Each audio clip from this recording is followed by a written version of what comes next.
What's up, good folks? It's your girl MsDena610, and come on today and share with you guys why I decided to go natural. I was just tired of going every 2 weeks someplace to get a relaxer put in. I never was a fan of, sorry about the light back there. I was never a fan of the way that the relaxer felt on my scalp. That was not the business, honey. Okay. So another reason why I decided to go natural was because my husband and I had just moved to South Carolina, and being here, I didn't have anybody to do my hair. I didn't have anybody to look after my hair like my hairstylist in Montgomery was. So I mean, that was a big deal, and I am very particular about who I let do my hair, what they do, and how they style and take care of my hair. I'm very super particular about that. So it's kind of hard for me to find a really good stylist because I'm always like on edge when it came to my hair. Because let me just start the story so y'all understand. Okay, I've never had short hair. This, and when I big chopped, was the shortest my hair has ever been in my life. And so by that being the case, excuse me, I've always had long, thick hair. I did not get a relaxer until I was a senior in high school. My mother told me, well, I had one when I was like young and I was in cheerleading and I wanted to look like everybody else, and my mom ran and took me to get one so I wouldn't feel left out, I guess. I don't know. So she did that, and that was cool, but we never went back for a touch-up. So I ended up with breakage and stuff like that. My hair was never cut, so it kind of kept growing, you know, like I guess eventually grew out or whatever. And I did have to get my ends trimmed, but it wasn't like a drastic cut like most people have to once, you know, their ends get to splitting and so on and so forth from lack of chemical such and such a blah blah blah whatever. So that grew out. So I didn't get another relaxer until I was a senior in high school. Now and that was once I could pay for it. That was the deal. My mom always told me, she told me not to relax my hair. She never told me why, but she always told me that she wouldn't be doing it again. So that way, if it got messed up, it wouldn't be her fault. It would be my own. Which I totally understand, of course, now. Which then it didn't really matter because, you know, whatever. So anyway, and then she was telling me about, like, my mom would always tell me about, like, the upkeep and the cost and this, that, and the third. And I was always like, well, when I get it, I'm going to get a relaxer. I was too busy trying to look like one of my best friends at the time, and I didn't really know who I was, and I wasn't comfortable with being me, and I had been through like so many different things and so much stuff by that point in my life that I was just like still too busy trying to be like everybody else. So anyway, so I went on and I got the relaxer my senior year of high school. I mean, it was so bad, y'all. Like, I loved my hair. Like, now in retrospect, I loved the way my hair was then with no relaxer. I mean, it was to the point where nobody knew me in high school. I was not popular in high school. I was not like, hey girl, let's go hang out, girl. I was not that chick in high school.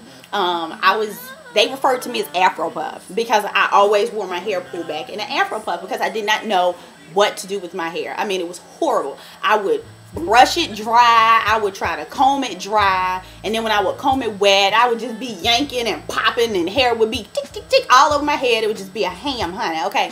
And it would just turn into a big old fiasco, just a big old mess. And so so I was hard pressed upon relaxing it. So I relaxed it my senior year, and I thought it was the best thing since a slice of bread, boo. I thought it was everything, honey, everything. So anyway, so I did that, and then I have gone the last, that was my senior year of high school, so that was what, 2000. So I was relaxed, what, 10 years. And I dread to even think about the money that I spent on relaxers every 2 weeks. One point I was going every week. I hate to even fathom the money that I spent on my hair. Now, of course, I was styles, okay, and just the heartbreak that I even went through with different hairstylists. I had one hairstylist, loved her to pieces, and she was so good with my hair, and it was like she grew my hair out. It was like her hands just grew my hair. I don't know. I know that's not what happened, but it sure felt like that. So we'll just stick with that story. And once she got her license and got into busting the heads and so on and so forth, she told me she didn't want to do long hair anymore. And by this point, my hair was like down here somewhere. So I was heartbroken because she was the only person that I knew in the area that did hair. So I got referred to this other lady, right? This is when once I got to Montgomery and got settled or whatever.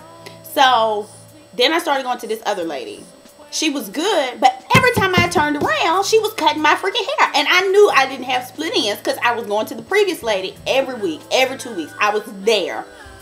Religiously almost. I was there. So I knew I didn't have split ends and all this and that, you know, but of course being a dumb, you know, a dumb consumer, if you will, I was just going and letting her do it.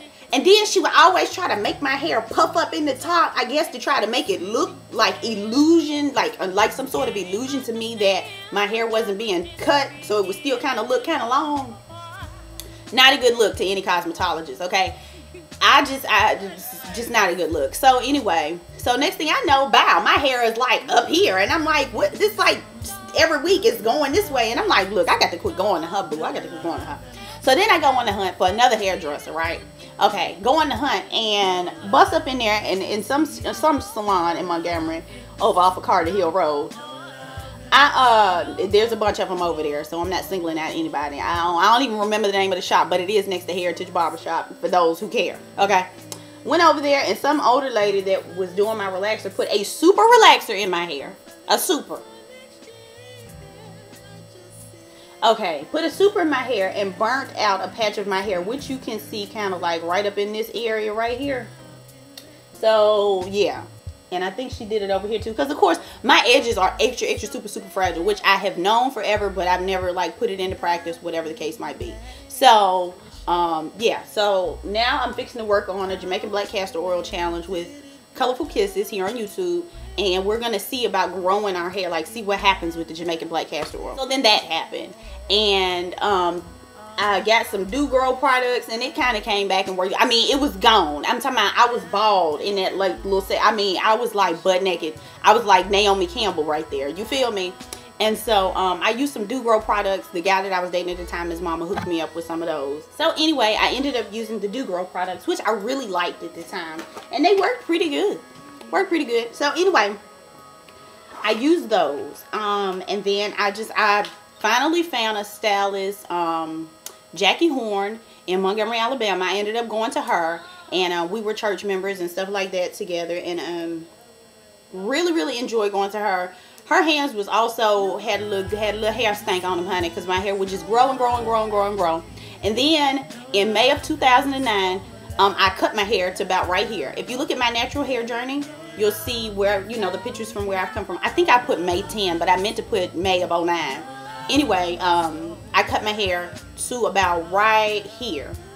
And it was, again, she had grew my hair back to the same point, which is about bra strap. Maybe a little, yeah, about bra strap length. So anyway, she grew my hair back. And I cut it up here May of 09.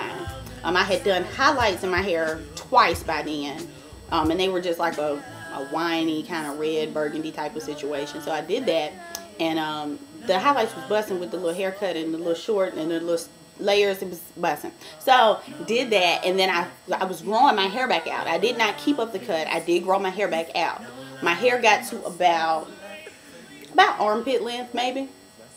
Yeah, armpit, about like here. Armpit, my armpit's like, well, maybe not armpit, but like right here or so. So it grew back there by May of 2010. It had grew back to about there. And in May of 2010, I colored my hair, and you'll also see that picture in that natural hair journey.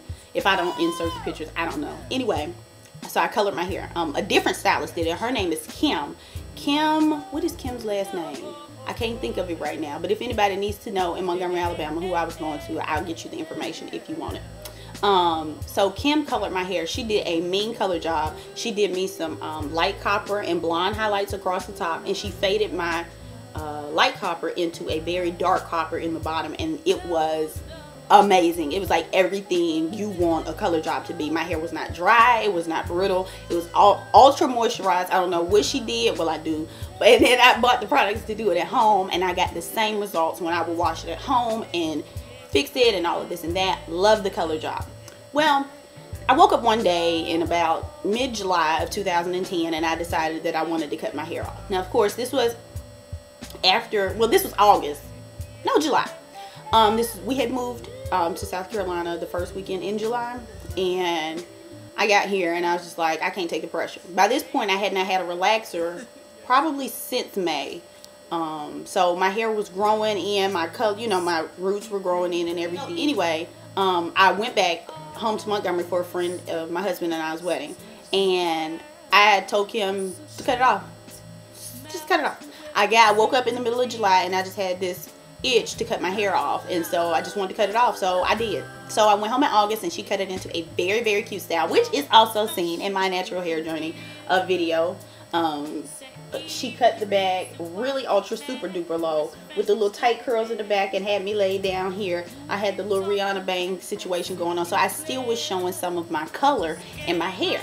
So I did not ever go and get that fixed back up here in Columbia. I just let my hair grow, and I cut it myself. I bought some clippers and I cut it myself, and I took care of it for a little minute, and then I just got tired of it, and I was like, why don't I just go natural? Since my hair is already short, and to my scalp, you know, in one section was this bang. You know, I had this huge bang situation, which I have a video about that, which is like, I think it's called like Did She Big Chop or something like that. And when I went to the stylist here, whose name is Tanya, which her information is in that video, on that Did She Big Chop for Real video. She's a natural hairstylist here in Columbia, South Carolina, and I went to her, and I think her name was, what was it, Tracy, Tanisha, something with a T. I'm sorry y'all. And I didn't have enough new growth in the top, excuse me, for her to, like, for me to be completely natural. So she laid me down and did her thug thizzle or whatever, and then that was in, I want to say September. And so by the end of October 24th, I realized that I had enough new growth in the top, and I just went all over my head with the clippers by myself and took it down, honey. Took it all the way down to what you seen in the video where I was saying that I really big chopped, and it was my regimen at the time that was in there in that video. So that's what you seen. So that is how I got to this point. Currently, February 24th will be 4 months natural for me. I'm loving my hair. I'm loving figuring out what I need, what I don't need, what I like, what I don't like. My reasons why for going natural.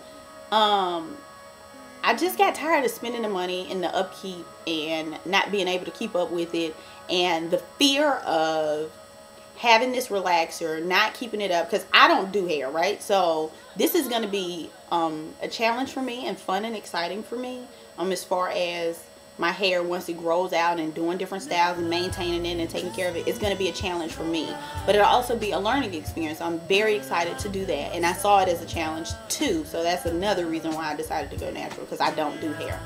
But I was definitely afraid of having super duper split ends and having to ultimately cut my hair because I was not taking care of the relaxed hair the way that it needed to be taken care of. So that was really my whole situation. That was my whole thing for going natural, and I could not take, I hated going for retouches and having to have that stuff sitting on my head, and I couldn't take the pressure. Plus also in the summer and stuff, I like to swim. I like water. I like being outside. I did not experience like a bunch of, like, I know some women have breakage from relaxers and different things from the relaxers. I didn't experience that. Me personally, I didn't experience that. My hair was not dry. I thought it was dry, but apparently it wasn't dry according to my stylist. Just wanted to share with you guys why I decided to go natural and how I decided to go natural, to kind of go along with the pictures that you see in my natural hair journey photo situation. And I guess I will catch you guys later. Peace and peace. Bye.